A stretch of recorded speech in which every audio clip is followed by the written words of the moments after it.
I'm Molly Chapman, business journalist for Slot Beats and Casino Beats, and today I'm joined by Martin Lycka from Entain. How are you doing today? I'm all right. How are you? Thanks for having me. Good, thank you. Holding a presence across a number of European jurisdictions, what can US operators learn from established jurisdictions in the region when it comes to interacting with regulators and responsible gambling requirements? I believe that they can learn a lot. First of all, to love their or our regulators. If you will, in the past, there was sort of a divide between us as in the industry, and them, the regulators. But what especially the US and Canadian lessons, or those lessons that we've learned in Canada and the United States, the key one is that most regulators, if not all of them, have open door policies.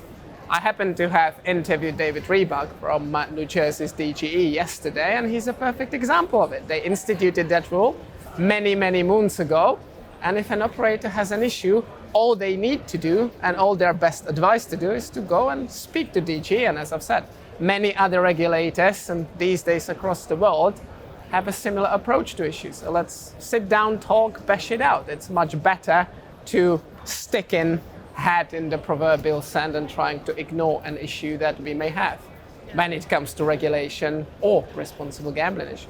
So with the Ontario market having recently opened its doors, why do you think regulation in this region is attractive for sportsbooks? Well, Ontario's a Canadian province that's led the charge on regulating online gambling. It's a province of 15 million people with some of the greatest Canadian sporting franchises, such as the Toronto Maple Leafs or the Toronto Blue Jays.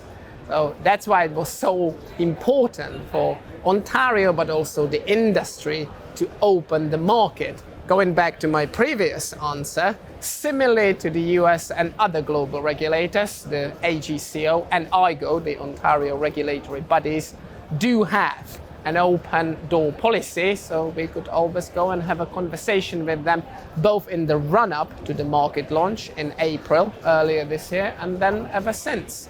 So a lot of boxes being ticked, and there are a lot of avid gamers in the province of Ontario. Yeah, that's true. And what does the future of responsible gambling in Canada look like? I believe it's critically important to, Ontario, the wider Canadian markets, and ultimately all global markets that the industry has and will have entered. It's not only about doing the right thing, it's also a smart business decision, because believe you me, as an industry, we want happy, so by implication healthy customers to cater to. And in my view, strong view, happy and healthy customers are those who know how to gamble within reason. We don't want to be servicing customers that are prone to burning out. So 3 months milking the cash cow, for want of better expression, and they might not ever come back. So these are the guys that need help. So that, of course, is the other part of the bigger picture. So long story short, responsible gambling, it's a no-brainer, and these days it's at the very heart of any regulation. So shifting the focus toward problem gambling and player protection, what are some of the solutions available in the industry when it comes to ensuring responsibility in these sectors? There's actually a number of them. So to give you a couple of, I may be biased, but Entain examples, as you might know, as the audience would know, we're in the throes of rolling out our advanced responsibility and care program that very much revolves around leveraging technology for consumer protection purposes. So that's one of the key parts of any responsible gambling proposition. Of course, on top of that, we're talking about dealings with our customers, i.e. people. It's still sort of rather difficult to glean how a customer may be feeling while gambling, because they happen to be at the other side of the screen. So what I'm trying to say is that besides cutting-edge technology, it also requires what I would call human touch. Giving customers a ring, trying to find out how they feel. So it is the combination of the two. On top of that, there are two other pillars I would suggest. One relates to treatment, as we've already discussed. Should somebody's potential gambling problem exceed the bounds of reasonableness, then there's an onus on the industry to put them on the pathway to treatment. So that is the second pillar.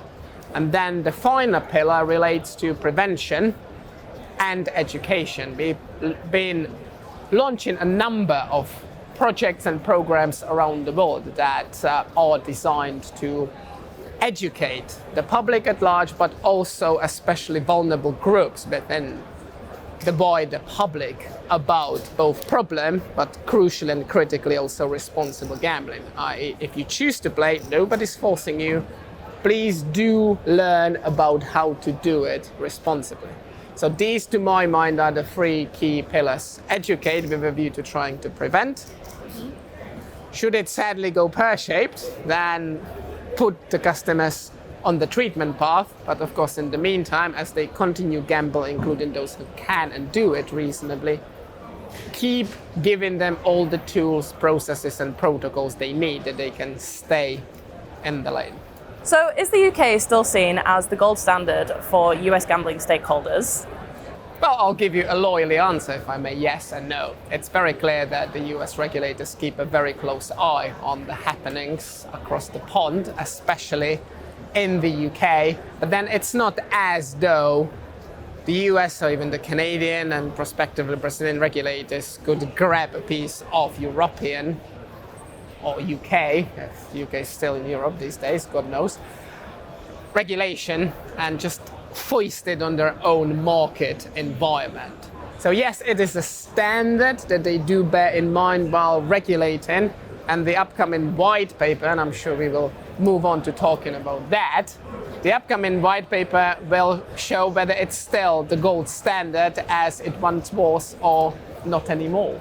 Are there any particular markets that are top priority for Entain at the moment? We expect Brazil to take the final steps towards regulating between now and the end of the year, very likely only after the upcoming presidential election. So I wouldn't want to jinx it, but I believe that the online sports betting market in Brazil will be up and running towards mid-2023. And just to put things into context, as you might know, Brazil is a country of 210 plus million people, and most of them are mad about football, and most of them enjoy betting. That's why it's such a huge opportunity, not only for Entain, but I would suggest the rest of the industry as well. So what can we expect to see from Entain in the next 12 months? So besides the, if you will, traditional gambling side, we also intend to start launching more innovative products in adjacent markets, be it esports, be it other types of gambling. We've also made quite a few announcements in connection with our innovation lab and areas such as the metaverse. So please do watch this space. There's a lot coming. I will not be putting any dates on it out of respect to a lot of my colleagues, but you shall see. That's great to hear. Well, thank you so much for your time, Martin. Thank you very much. Thank you.